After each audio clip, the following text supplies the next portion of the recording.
Welcome back to Forbidden Knowledge News. I'm your host, Chris Matthew, and today I'd like to welcome creator of the Mobile Observatory Project, SuspiciousObservers.org, Observing the Frontier, SpaceWeatherNews.com, MagneticReversal.org, and QuakeWatch.net, Ben Davidson. How are you today, Ben? Pleasure to be here. How are you doing? I am excellent. And the work you do is awesome because you cover the changes in our solar system, the sun, and our planet that the mainstream won't touch. So what got you started on your research? Well, I had loved science when I was younger. When I went to college, I wanted to be the weatherman. I took a number of meteorology classes, but that is all about towing the line and doing exactly what the professor tells you to do, even though your books are 15 years old and the process of weather forecasting is changing by the month, etc. I didn't have the patience for it, and the professors didn't really have the patience for me. So I have an economics degree, then I got a law degree. By the way, law school is the last place in the world that actually teaches you how to think as opposed to just regurgitate information. At least in terms of academic institutions, there's experience that can teach you that as well. But after going to law school, I actually went into due diligence. I didn't even take the bar exam. I knew I wanted to not be a lawyer. And that basically required to, one, use my economics degree for the investment that was being studied for whatever my bosses wanted to invest in at the time being, use my law degree to determine if there were any statutes that applied, any laws that applied, or if there was any intellectual property like patents that needed to be addressed. But then also, when you're doing what's called due diligence for venture capital investments, you also have to kind of be a quasi-expert in what you're investing in. And so when your boss wants to have a diverse portfolio, with a bunch of different kinds of investments, boy, is that a nightmare for your due diligence analyst, because he's got to become an expert in a whole bunch of different things. And that's really where I rediscovered my love of both chemistry and physics. And I've always been interested in the sun and weather, earthquakes, things like that. And so, long story short, I started doing what I did for a living, except for the things that interested me: the sun, the weather, earthquakes, science, news, things like that, on a YouTube channel. And I was doing it for fun. One day I looked down, there were about 100,000 people watching, and I realized it was time to quit doing this for people who were very, very rich just to get them richer, and start doing something that may actually make a difference somewhere. And my wife joined me. That is awesome. Yeah, and there's so much going on with planetary changes and changes in our solar system right now. It's really important. I mean, the information that you're sharing is so important right now that we hear about this.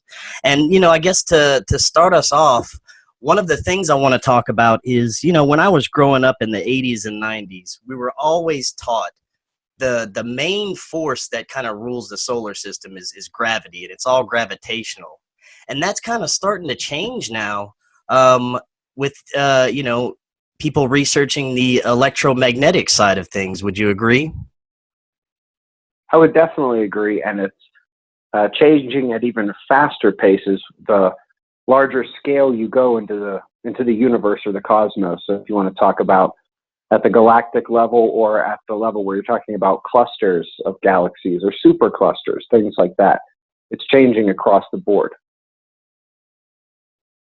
Definitely. And what do you think it is that is, you think that it's just the research that is coming along and they're just mainstream science is starting to realize that electromagnetics is the, one of the driving forces from the sun?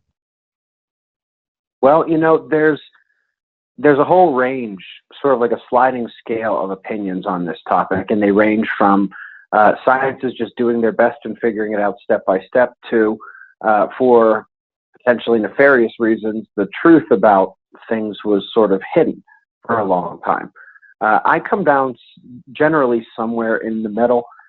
Too many things were classified that shouldn't have been classified.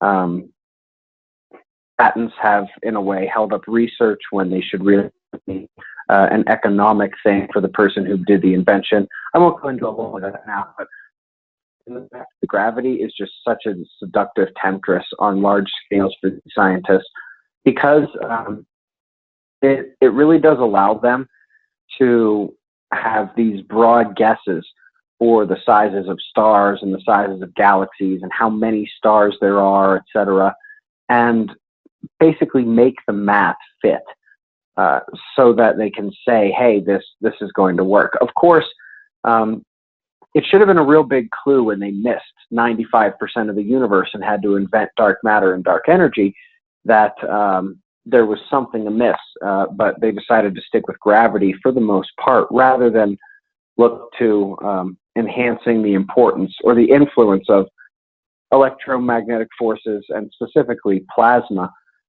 over, again, scales relevant to planets, stars, solar systems, galaxies, and beyond. Yeah, that's fascinating. And another thing is the sun. It's not what they used to teach us in school. It's not like a nuclear reactor. Talk a little bit about what the sun is and how it actually can affect weather here on Earth, and even earthquakes and volcanoes. Well, first off, I can assure you that they absolutely do still teach that in school. According to mainstream science, it is still a nuclear furnace that somehow just sort of sustains itself into this dynamo of cycles. That's still what they teach kids in school. That's still what the, quote, experts model, and when they make their predictions, and when they try to understand the sun, and when they tell us what's inside of the sun. It's all based on those guesses. Right. But there's nothing about a otherwise uncontrolled thermonuclear engine at the core of a star that's going to produce so many of these cycles on the sun that have so many perfect harmonies. One would be the 11-year cycle. Another one would be the 400-year cycle, or perhaps even the half harmonic 200-year cycle, which aren't related to one another but sync up at various times, throughout the longer thousands of years time scale. And these things are really hard to reconcile with this reckless, uncontrolled, as I said, nuclear engine. It's why they invented this dynamo model, they say, that somehow manages to build up energy and then release it over a finite amount of time, and then somehow takes the exact same amount of time to build up just about the same amount of energy, etc. But then you have to look at other things, like the fact that the sun doesn't bulge. At most, they detected a 10-kilometer bulge at the equator. And what I mean by that is, the sun is spinning. It does a rotation every 28 days, about. And therefore, the equator does bulge out a little bit, or at least it should. But the largest they've ever seen is, like I said, about 10 kilometers. And that's over the entire million-mile wide sun. Earth bulges 13 miles. So Earth bulges way more than the sun. And allegedly the sun is just gases, and it's not rock and crust held in place, things like that. Ooh, that presents some very serious problems. And by the way, the 10 kilometers they did say that was their most likely guess, but the error range actually included 0, so as in no bulge whatsoever. So they really don't even know if the sun does bulge at all, which would violate every single rule of known physics, but not perhaps some of the unknown rules of physics, or at least underappreciated ones, or maybe lost or swept under the rug ones. But getting back to the rest of your question, the sun has an unbelievable influence over this planet. Despite what you can hear in mainstream schools, on mainstream news, and mainstream newspapers, the sun has been responsible for hundreds and hundreds of scientific studies, the same kind of rigorous and reviewed scientific studies that, quote, global warming and climate change have gone through. But they don't count as climate change because they're about the sun and the earth, and not just about man's influence, a neat little trick that the UN's IPCC uses. But without getting too much into that, the sun, all it really does is affect Earth electromagnetically. That is the primary influence. Whether it's the ultraviolet, the X-rays, and the other wavelengths, or it's from the particles, whether it's the solar wind or the more energetic ones that come out in the big solar blasts, like when there's a solar flare that produces a coronal mass ejection, something like that. And what these really do is all of this energy is deposited into one of two places, either the magnetosphere, about 25 to 40% of it, or the ionosphere. Now, what these are magnetic and basically electric shells that go out from the top of the atmosphere. So if you go up to the top of the atmosphere, the ionosphere sits on top of that. Actually, it's about a few hundred kilometers wide, and then way out beyond that, it would be the magnetosphere. Those are what actually take in the energy. Now, the reason why this is important is because they funnel that energy and transform it really into more of a water vapor and dust attracting electric current and static current, a lot like a Swiffer duster or any kind of other static duster you might have in your home. And these currents basically either feed directly down through the atmosphere and into the crust via the magnetic fields that do so, or when they juice up the ionosphere, they trickle down through what's known as the global electric circuit, and that's how you get direct energizing of hurricanes, typhoons, cyclones, and there are now more than 25 scientific studies published on this, many of them with authors from NASA, Johns Hopkins, MIT, Princeton, Yale, Harvard, Stanford, Berkeley, Caltech, all of the top places you could name. And yet they don't get any of the press that the human side of climate change studies get. And yet they show that they're every bit as important, if not more important, when we're talking about the sun. The influence over clouds, global temperatures, precipitation, things like El Nino and La Nina, and everybody knows those, but there's tons of other ones all over the world, like the North Atlantic Oscillation, the Southern Annular Month, that are very important. The monsoon tracks in Asia basically determine whether or not those billions of people are going to have food or not, and those things are highly variable based on solar activity. So it really does have this effect, and it doesn't just affect the weather, as you very adequately mentioned. It also affects things like earthquakes and volcanoes. In the case of earthquakes, we're talking about major disruptions that happen in crystal-rich, water-rich, three highly conductive, by the way, things, areas of the Earth, and the areas where this energy definitively comes down in either the magnetic fields or the global electric circuit. The ionosphere and the magnetosphere are the finished ceiling and the insulation of the room. The crust of the Earth, and perhaps even the mantle, is the floor of the room, and the floor of the circuit, I should say, and the ceiling of the circuit. And so we know that it does go down, and it does influence the mantle as well. And in addition to knowing how it works electrically, the number of statistical studies that have lined these things up, things happen on the sun, boom, boom, boom, these things happen on the Earth. And that's actually one of the ways we got started with this. We started looking at the sun, earthquakes, weather, and a number of other things every single day, not intending to do anything other than just report them in an interesting way, try to get some good footage, use the best satellite images that were out there, make it look pretty.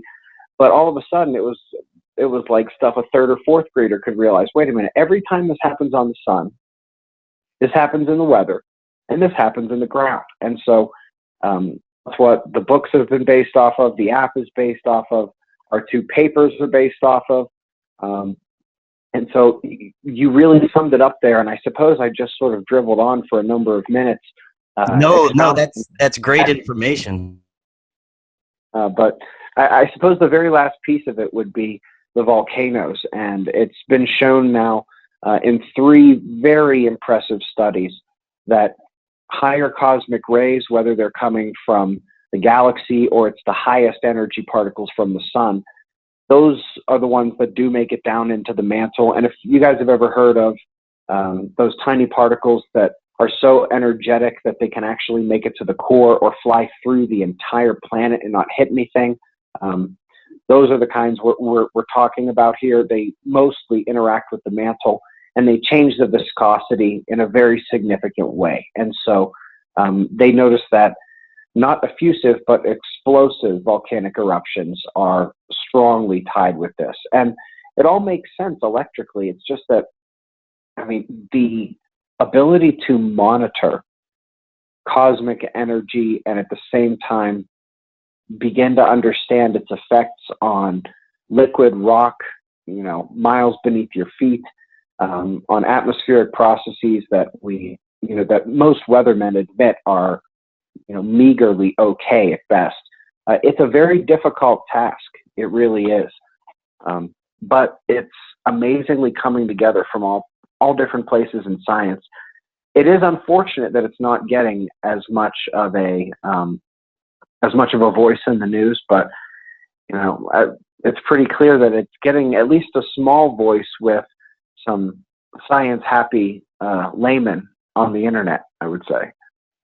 Right. Yeah. There is some hope with some of that, and you've actually been able to predict some major weather events and earthquakes. Is that correct?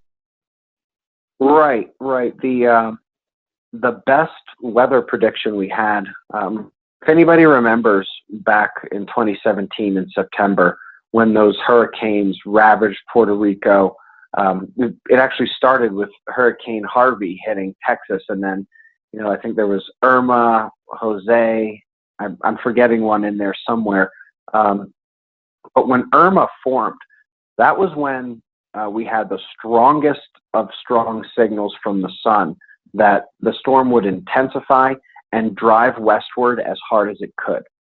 And it looked like there were about 4 or 5 days of this left in the sunspot.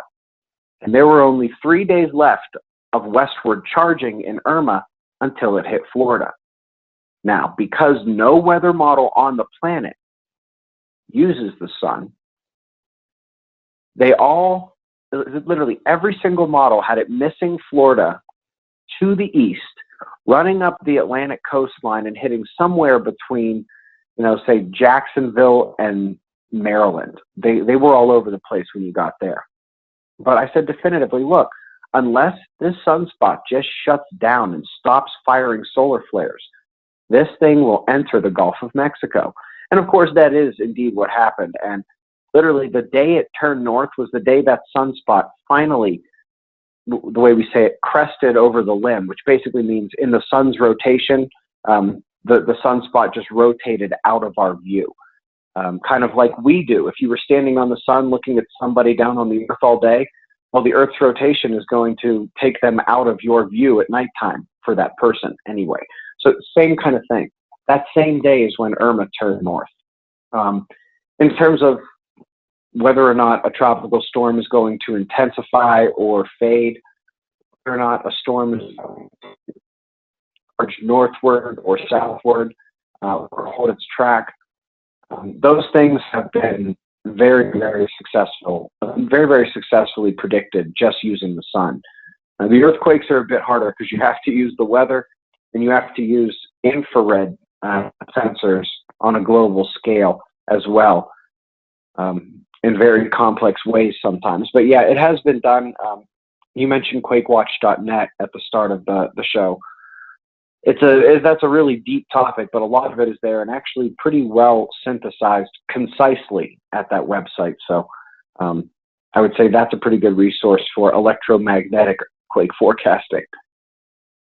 Very good. And one of the things that we definitely need to talk about, it's actually been in the mainstream news a lot lately. It was, I think, a lot towards the beginning of the year that our magnetic north is actually rapidly moving, and it's sped up a lot. Let's talk about what's happening there. Right. So every time they do one of these updates, at least for as long as I've been watching, they always predict that over the next 5 years, this rapid pole acceleration that we're seeing is not going to happen. It's going to either stay the same or it's going to slow down. The prediction made back in 2015 was that the pole would in fact slow down its motion slightly. It would still be tracking a number of kilometers per, in that year or in those 5 years, but slightly less quick than it had been. And that didn't happen, but the world magnetic model that they had published for the entire world was based on that guess, as it always is. Now, normally, that guess doesn't change the fact that the model is relatively accurate. It doesn't go outside the 2% range of error. This time, it did. And so that really does indicate that their model for trying to predict reasonable yet non-scary pole motion, magnetic pole motion, needs a little bit of an adjustment, because this thing really is hustling now across the Arctic Ocean, at least in terms of the North Pole. And it really has to in terms of catching up, because the South Pole is way ahead, kind of like the tortoise and the hare. It's almost like the South Magnetic Pole is moving so slowly, but it has already left the continent of Antarctica. It's creeping up into the southern Indian Ocean. It actually started its journey about 200 years early, about 200 years earlier than the North did. And so the North has a long ways to catch up. Imagine if the tortoise and the hare are sitting there at the starting line. Somebody says go, and the hare just says, you know what, I think I have time for a nap right now, about a 200-year nap right now. And that's essentially what we're seeing. The tortoise has crept into the southern Indian Ocean and is well ahead. The North Magnetic Pole still basically is going past the geographic pole right now, and speeding up as it does so. What happens next is of course the big question, because we know that poles meander sometimes, not usually this quickly. And we know that when they meander, they don't usually start dropping the total field strength of the planet. But that is indeed what's happening right now. And the only time we really see that happening is when we're actually in a major magnetic excursion or a full magnetic reversal, both of which, by the way, have mass extinctions tied to them. So it doesn't really matter which. And so that is basically what we're looking at. In terms of the strength I mentioned, we peaked out as a planet in strength about 3,000 or 4,000 years ago. The magnetic field was very strong, but it actually was not much stronger than it is today. The fade off was very, very slow. It's like it hit that peak, stayed there, dropping very, very slowly. And it really didn't accelerate until the middle of the 1800s, such that we know that from about 1850 or so to the year 2000, we lost about 10% of Earth's magnetic field. They updated that number to 15% just a few years later. And so we know that, what took about 150 years would now take only about 20 years. Was the next one only going to take 10 or 5 years to lose that much of the field? And when you start to lose too much of the field, all those things we just mentioned, the connection with the weather, the connection with earthquakes, the connection with volcanoes, guess what? The only thing standing in its way is the magnetosphere. It's our protective interface with energy from space. And without it, the sun and cosmic rays have complete control over the atmosphere and over the crust and over the mantle. And that's really just not a good thing, because it gets angry. At least the sun does all the time. And even if cosmic rays can't really be personified, just their existence is basically, it turns the mantle angry, I should say. And so in addition to that, in a magnetic event, when you get down to what they believe could be as low as 5 to 10%, boy, everything on the planet is at major UV risk. Everything from insects to flowers to leaves to obviously your skin. Photokeratitis burns even on dark-skinned people and well-haired mammals.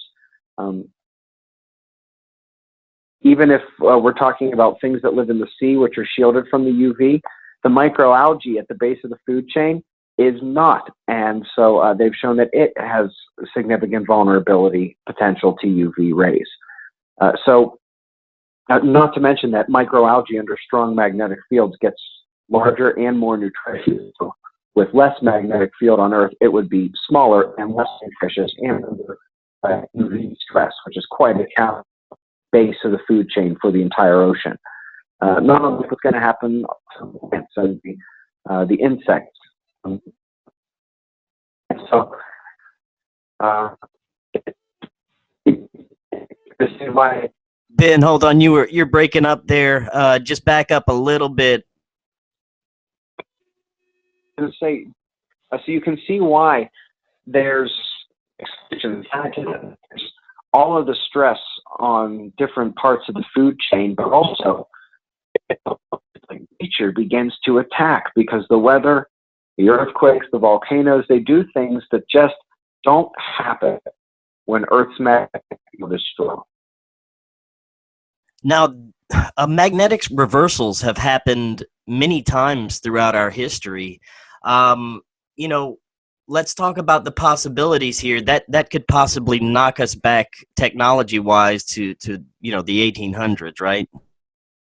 No, it could be a lot worse than that, my friend. It could knock us back to 20,000 BC. Wow. The sun could do that all by itself if it fries the grid. You know, if the sun puts off a couple of major solar flares, even during, when we have a strong magnetic field, if it really gives us everything we've got, every copper wire will melt, no car will be usable, no factory, no machinery, no phone, no air conditioning, heat, no storage, nothing will work. Everything will be gone. And most things that have those wires in them will burn to the ground because of it. We are at a level of vulnerability that we have never been at before. And all of the science says that this happens about every 200 years. Now, the last time it happened was 1859. All there was telegraph wires. They call this the Carrington event. The telegraph wires caught on fire. The operators got shocked. And when they unplugged the machines because they were catching on fire, the telegraphs kept coming in. It had all the electricity it needed to stay on. Now, unfortunately, today, we use much smaller components. That are designed to use less energy, energy efficient. They can't handle overloads. They will burn. They will explode, like we've seen these batteries do in phones and other things. That's the kind of stuff we're talking about. And the sun can do that. Like if the sun did it right now, just in a couple hours, that's Earth, with just about every structure burning to the ground except pyramids and mud huts.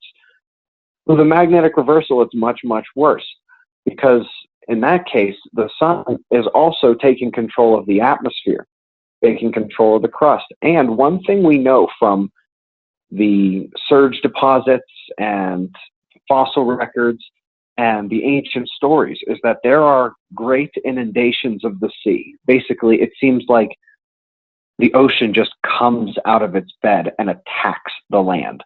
And the wind does the same. And all of the cultures that describe surviving something like this, and this would be a magnetic excursion, not even a full magnetic reversal, by the way, because that's the last one we had about 12,000 years ago.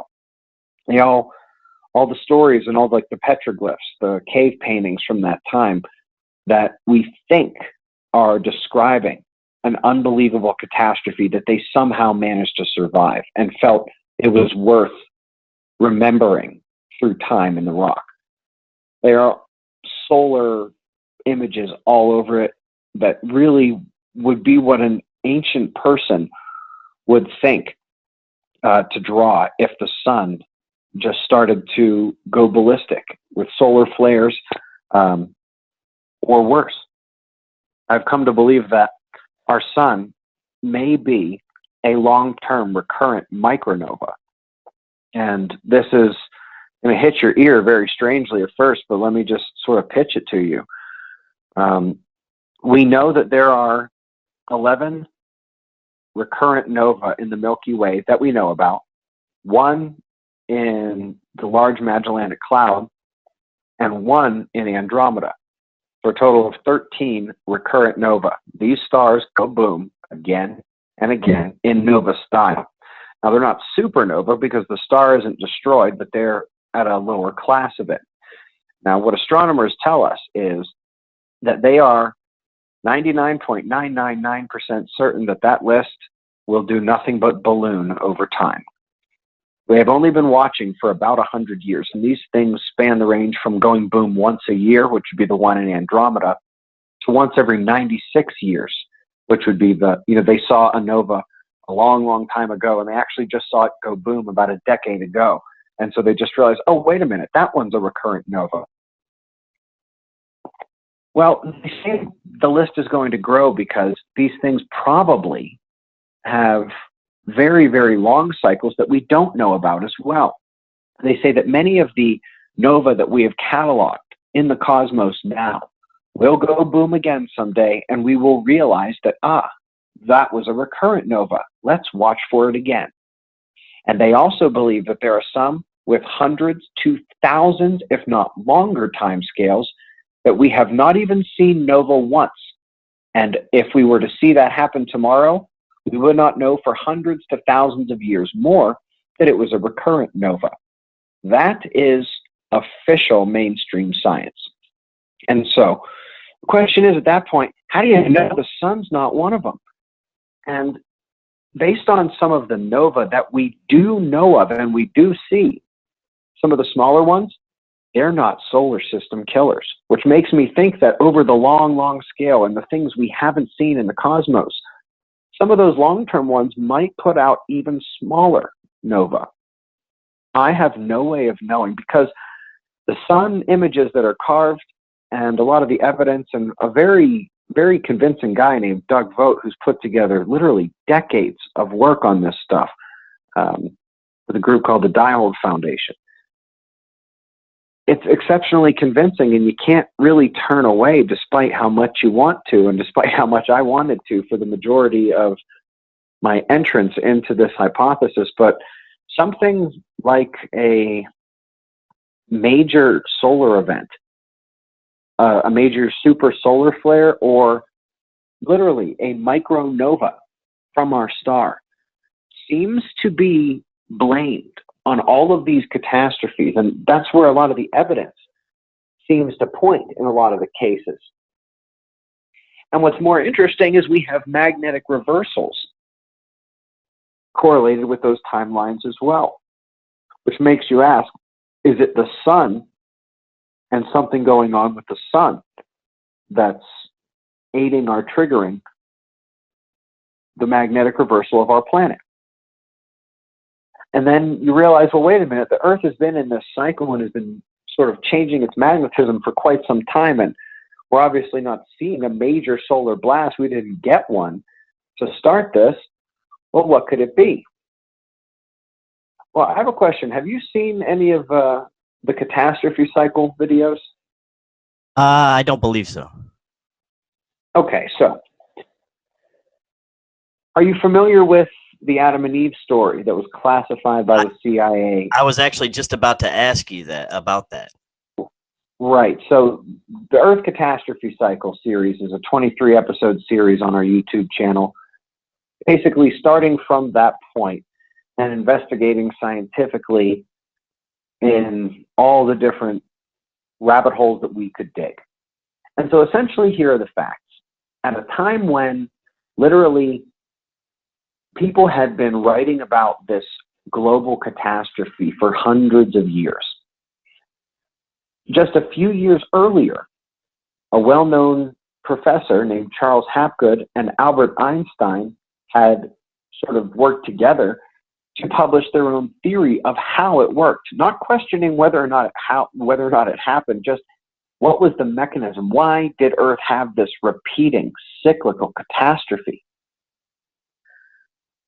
Right at that time, one version was classified, and it was called The Adam and Eve Story by Chan Thomas. Now, this version is a very fanciful, theatrical, almost 2012 movie type manuscript. Right, that's what I thought whenever I heard you reading it. Right, and that didn't strike me as something that was going to be very fun to look into scientifically, because it seemed to me to be a bit of hogwash. And I was thinking to myself, why on earth would this get classified? I mean, what is the purpose of hiding what will hit everyone else's ears, just like it's hitting mine, like a complete fairy tale and like complete nonsense? What is the purpose of classifying this one? And the answer came in what they didn't declassify, because they only declassified 57 pages. This thing was sanitized beyond belief. The full version includes a postlude and is about 200 pages, and actually is almost like 3 books crammed into one. And it's what they didn't decide to declassify just in 2016, when a Freedom of Information Act request somehow managed to get the book dug up, and they only let out those 57 pages.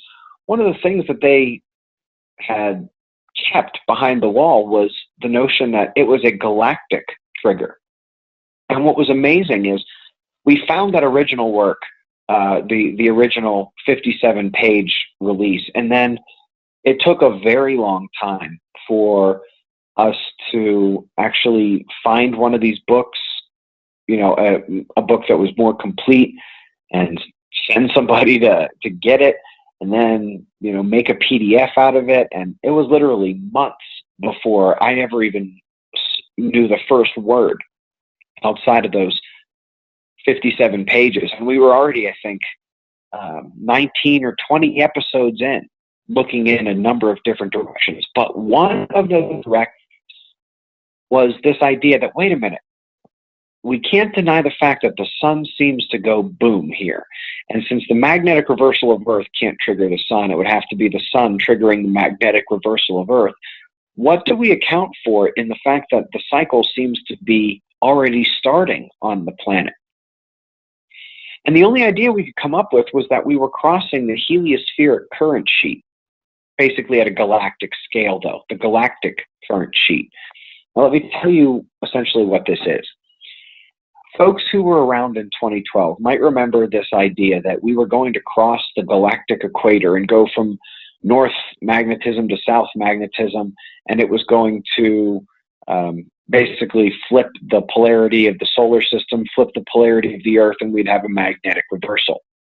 Right. Yeah. Well, unfortunately, and nobody would listen to me back then, there is absolutely no such magnetic barrier at the exact equator. These things do exist, but they ripple, they wave out. On the sun, it has a very strong ripple such that the planet Earth, in that 28-day rotation that I mentioned, we get hit with the north fields of the sun, then the south fields of the sun, then the north fields of the sun, then the south fields of the sun, every 28 days. It's about a week we spend inside of each polarity even though we're not, crossing the equator of the solar system all those times. It's just the fact that this rippling sheet is moving much faster than we are.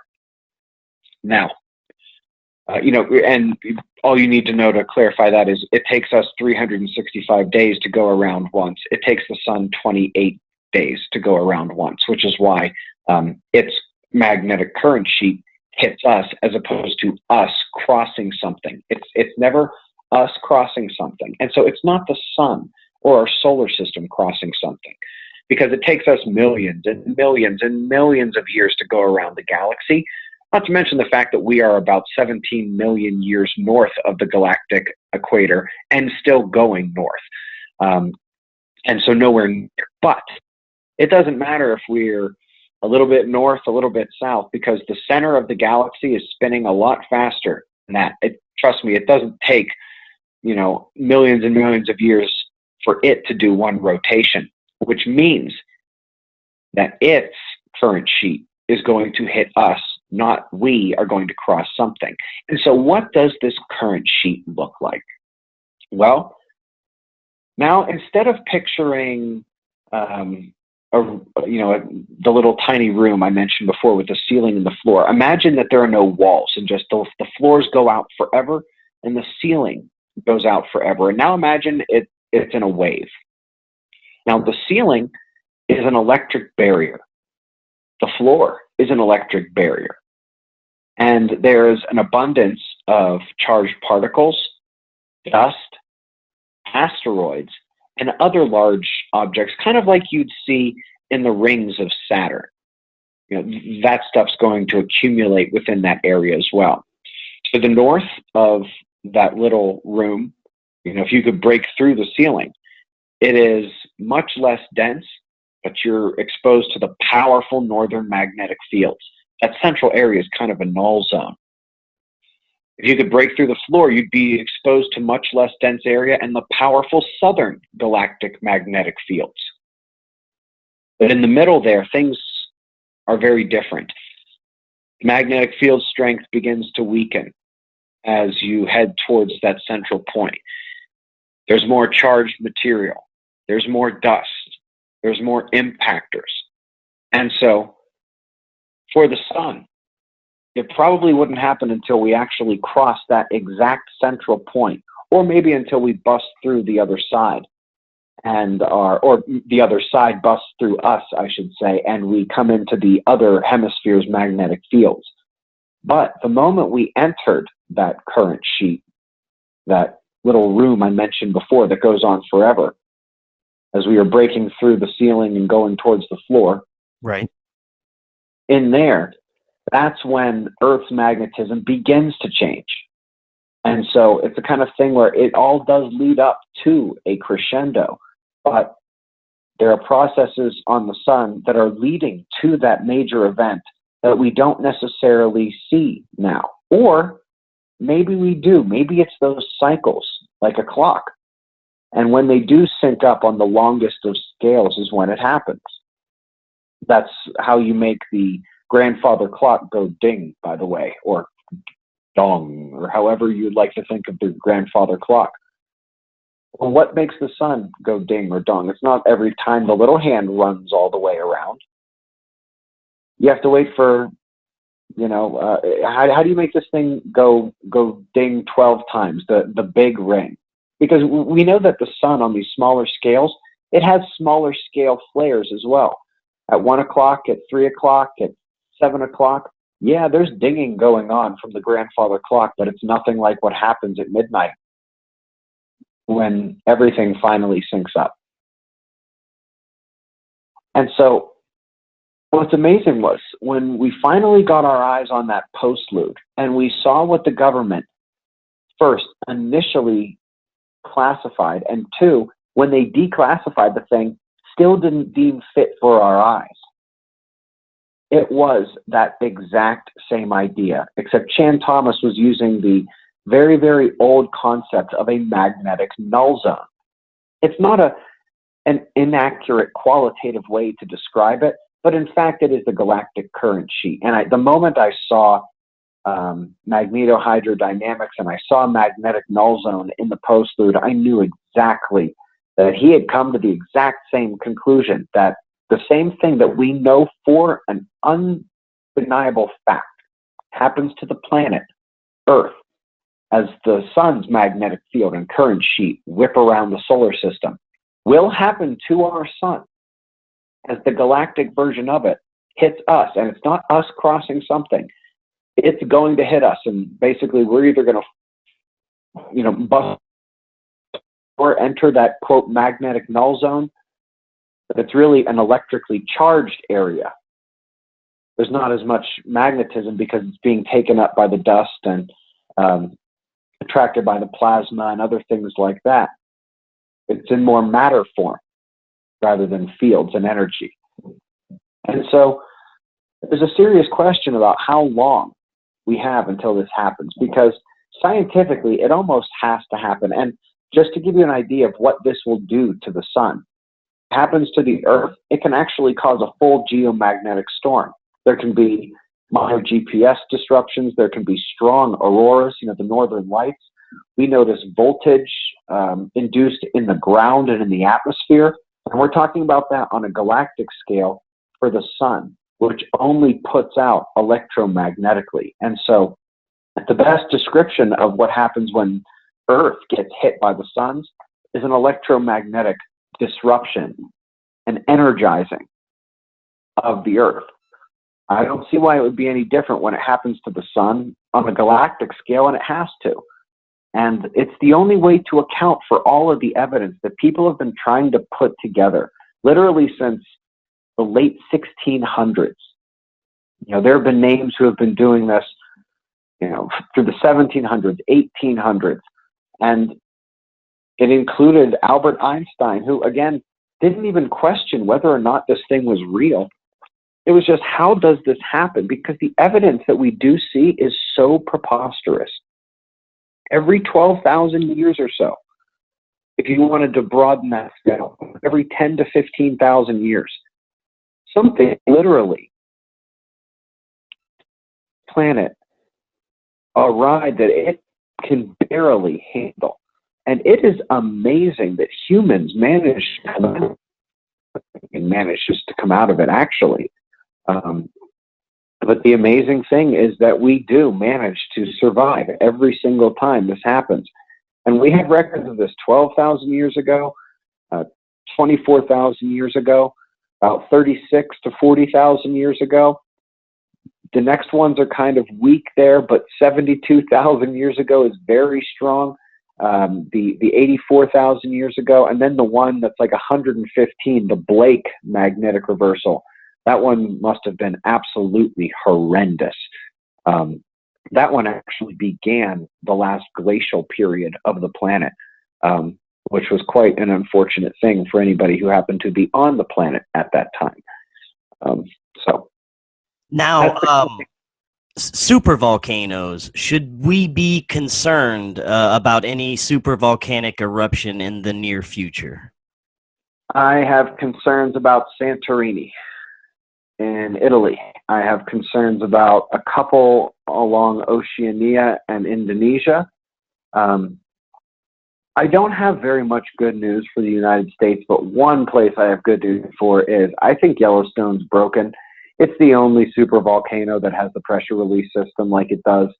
It releases its pressure with minor quakes that are spread out and really diffuse. It releases enough geothermal energy to melt roads every single summer.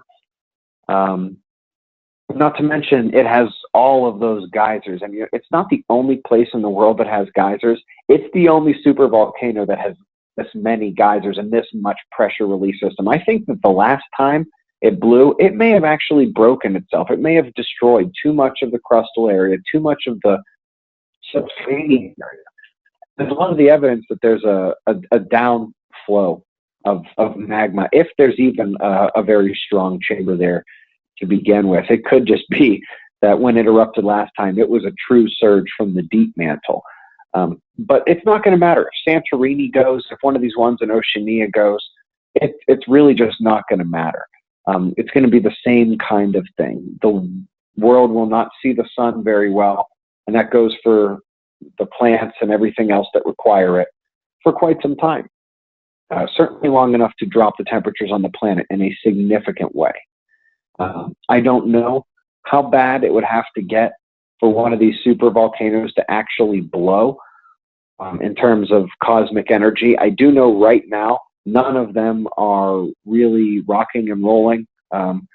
Somehow, for some reason, there are always enough new people looking into Yellowstone that the earthquakes that happen there from time to time are always a big deal. A couple of years ago, the folks got real lucky with their storytelling because the seasonal animal migrations happened at the exact same time as one of their semi-annual earthquake swarms that they get there twice a year or so. And so people were like, oh my God, the earthquakes are happening and the animals are fleeing, not realizing it was the seasonal migration. But yeah, Yellowstone is, for example, not as worrisome as Long Valley. I can't say I'm not worried about Long Valley if we're talking about volcanoes. And what does it really matter if it's Yellowstone or Long Valley? But, you know, the kind of things that I worry about in this event really more so are, you know, smaller eruptions of volcanoes, but things like the plates cracking together. Because think about something for a minute. We've got rock that is full of water and air, actually, and it floats on top of the mantle. And the mantle is liquid, but it doesn't act like we're floating on a liquid. The plates don't crash into each other, you know, with every, you know, turn of the seasons. I mean, if you think about how the seasons go with regard to the if it was really just crust on a free liquid, the plates would be crashing into each other and crashing over each other and being pushed down into the mantle, and things rising up out of the sea every season. But that's not how it happens. There's actually this tiny little area where they meet, where it actually acts like plastic. So imagine if I challenged you to lay down a sheet of saran wrap and then lay down a second sheet of saran wrap flat right on top of it. And I challenged you to separate them, not by peeling them apart, but by grabbing the corner of one and trying to drag one across the other. You're never going to do it. I don't know if you've ever gotten saran wrap stuck together. You can barely get it stuck together, like a small crease. The point is that that's how that somehow manages to act right now, even though it's rock on liquid. And it's because of this strange thermoelectric equilibrium that can be easily disrupted either temperature-wise or electromagnetically. And when that happens during either the electric field saturation from the solar burst or from the magnetic reversal itself, then the plates do begin to start knocking into one another. And that is how you get the stories of mountain ranges colliding and being created in a day. It's how you get the stories of, you know, imagine the plates flowing like that. It's how you get the stories of the sun standing still for a little bit in the sky and then maybe even going the other way before it regains its traction. There's a story of the long night where they thought that the night was never going to end and the sun was never going to come. By all their estimation, it was 10, 12 hours late.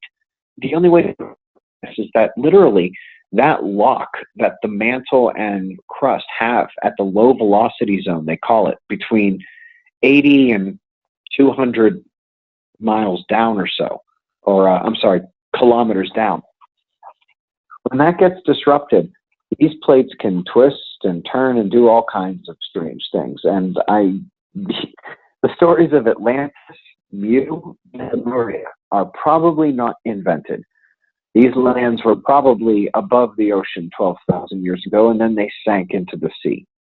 There are areas that are exposed now that almost certainly were not exposed back then. There are evidences of enormous deep sea canyons that cannot just be turbidity currents. These things are cut through hard rock thousands of feet for thousands of miles, as if there was no water there, as if the oceans had left their beds and then they were rushing back into them off of the land. This is really the story of what happens to this planet. It's the story of why new species pop up so randomly as they do. There's DNA bottlenecks that proliferate in interesting ways. And the energy on Earth is different, and that has effects on our DNA as well, both good and bad. And so, I don't know, where do you want to take this from here? Well, because where I want to go is, with all that being said, I want to know, is the mainstream media, you know, just being silent on this on purpose, or are they going to just not ever tell us that this is a possibility? Well, they won't do it before the scientists do. There's no chance of that. The media didn't invent global warming and then the scientists came up with all of those papers. That's not how it happened. In a lot of ways, how global warming played out was invented by the media, but you know what I'm saying. The science did actually come first. And so basically what we have interdisciplinary science where everybody making every little piece of the puzzle discovery has had to have their head down, eyes focused, body in a box, look nowhere else, deadline focused in order to be making stride in a specific field of science. They don't have time to be looking around. They don't have time to be trying to draw things together for a bigger picture. They're struggling to get grant money and postdoctoral students, and they're trying to get tenure, and they're trying to sell books, and their salary is crap. And that's what we're dealing with. These people, so there's, at a given university, there's no chance that the astronomy department and the physics department interact at a significant degree unless they're actually writing a paper together. At NASA, people at the Jet Propulsion Lab don't talk to the people at Goddard, and they don't talk to the people at Ames about these things, and they don't talk to the people at Johnson, and they don't talk to the people at the national labs. Every national lab is independent. We've got one at Caltech, Berkeley, Los Alamos, Oak Ridge, Princeton. They all do these things independently, and they don't really talk to each other a whole lot. What it has taken is somebody like Doug Vogt, who I mentioned, who is an accountant and a researcher, somebody like me, who's an economist, a lawyer, and major science geek, and a researcher, to not, spend our time doing the kinds of things that could make a major breakthrough in a very, very complex subfield specialty of science. But no, somebody has to take a Renaissance view and look, step back and look at the whole picture and start putting the puzzle pieces together. Because after Charles Hapgood and Albert Einstein's specific hypothesis was debunked, nobody did it again.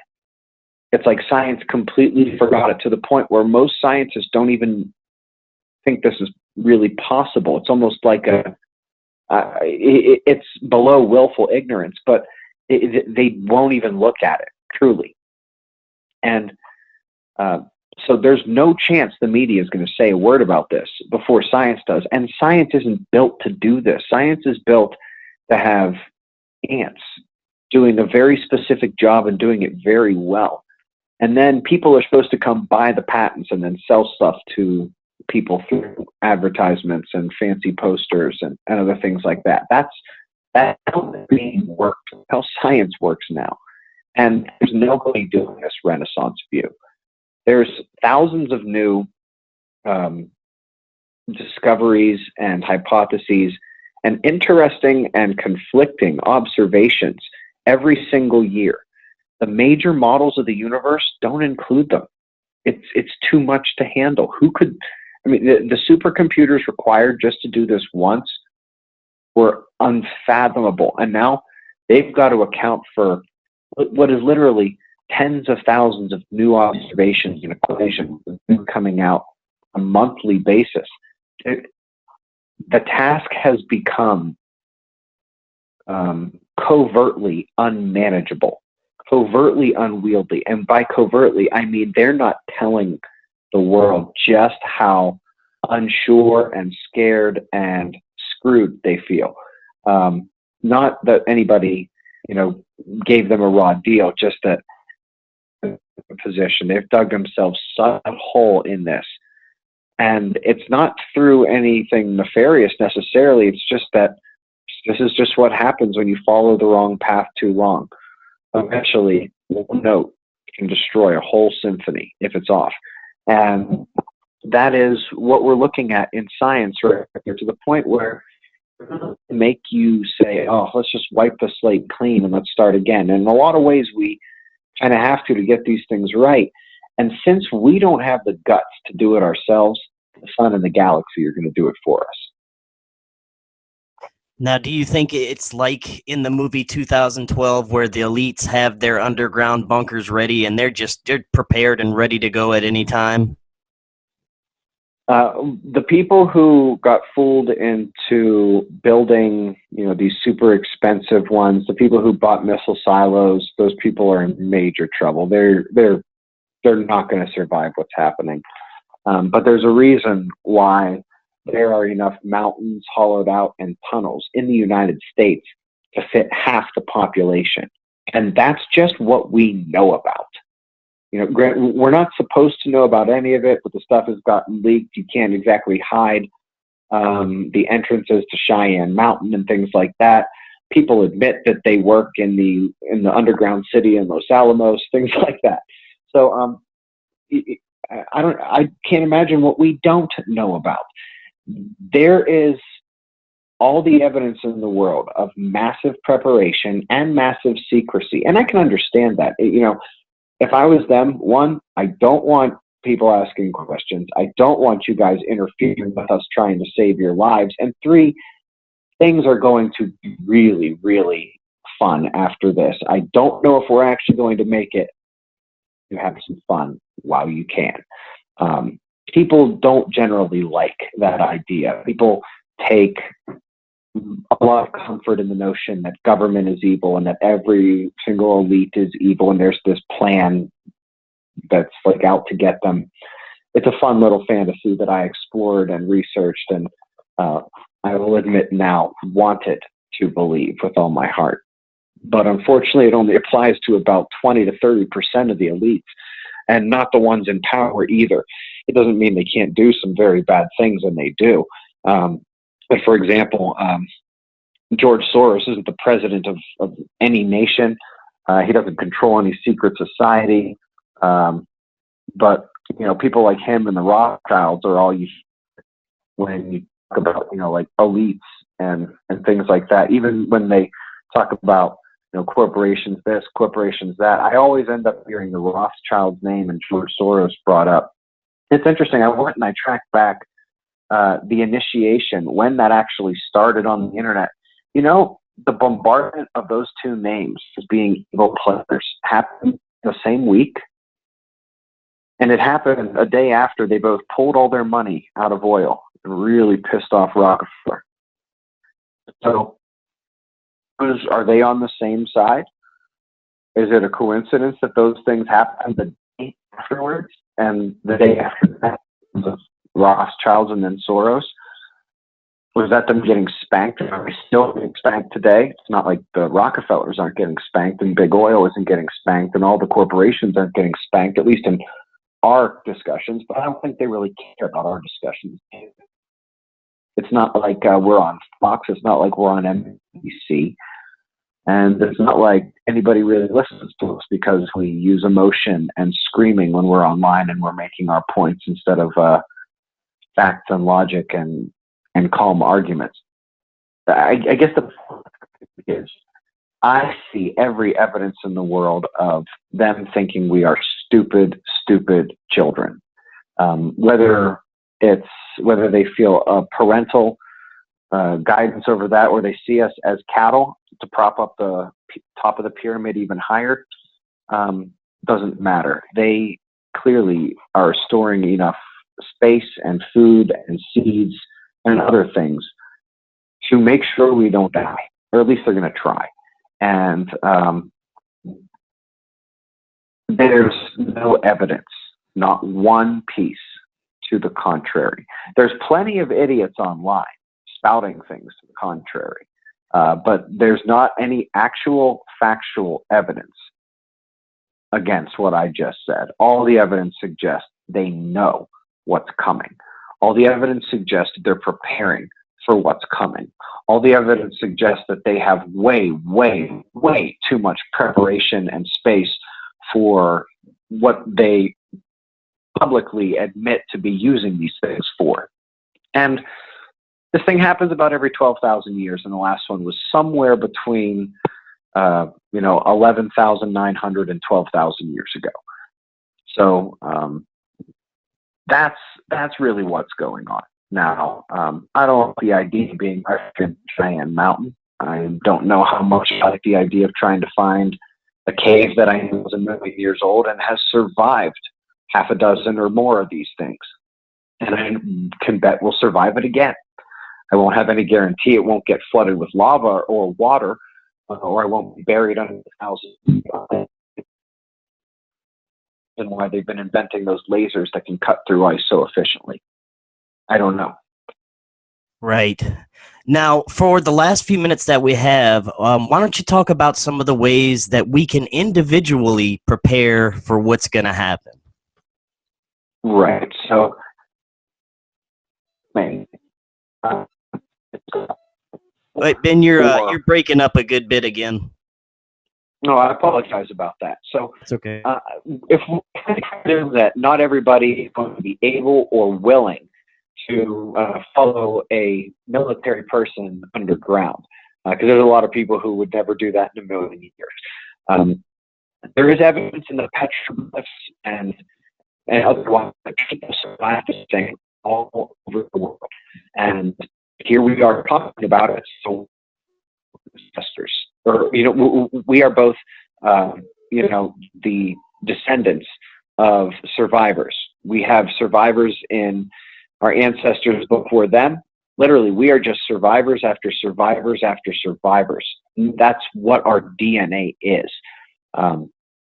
Somehow, with all the things that go extinct, we have survived these things time and time again. None of the other large mammals survived the last one. Basically, all the megafauna are gone. Very, very few things survived the last one. And so what you have to know is there's going to be lucky people all over the world. Vast majority of the lucky people all over the world are going to be petrified.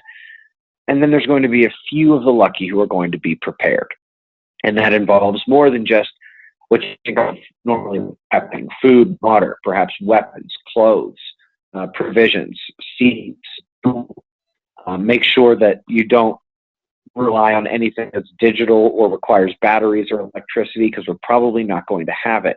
But also maps and books that can tell you information that you're going to need. You need to know where your waterways are. You need to be able to, if you have to exit quickly, be able to find the mark and then look on a map and know where you're ahead. Know what happens if you turn right, turn left. Books on what plants are edible. Books on, if you could find a book on local mines of your state, or local caverns and caves of your state, buy that book. Especially if it's got a map that tells you where they are. Things like that, stuff that you couldn't possibly cram all into your head, right?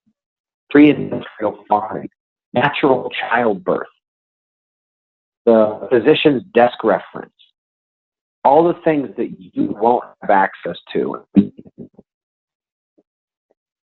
Right. Ben, you're breaking up again. Oh, I'm sorry about that. I don't know why that's happening. I'm not moving.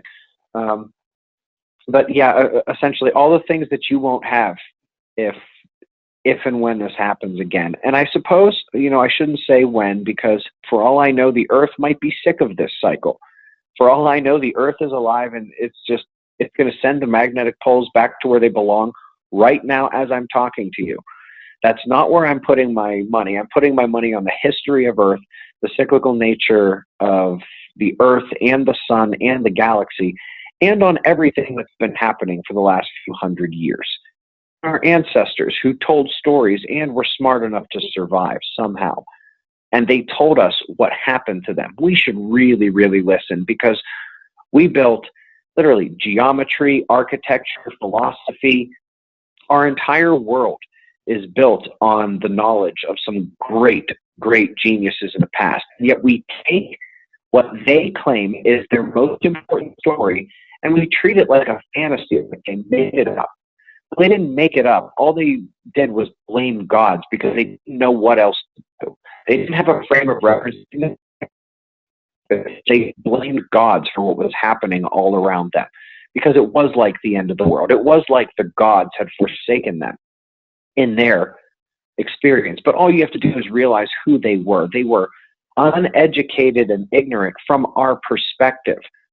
And so they blame something that maybe wasn't completely accurate. But we shouldn't just ignore these geniuses, because there's a lot of evidence to suggest that we are right on the edge again here now.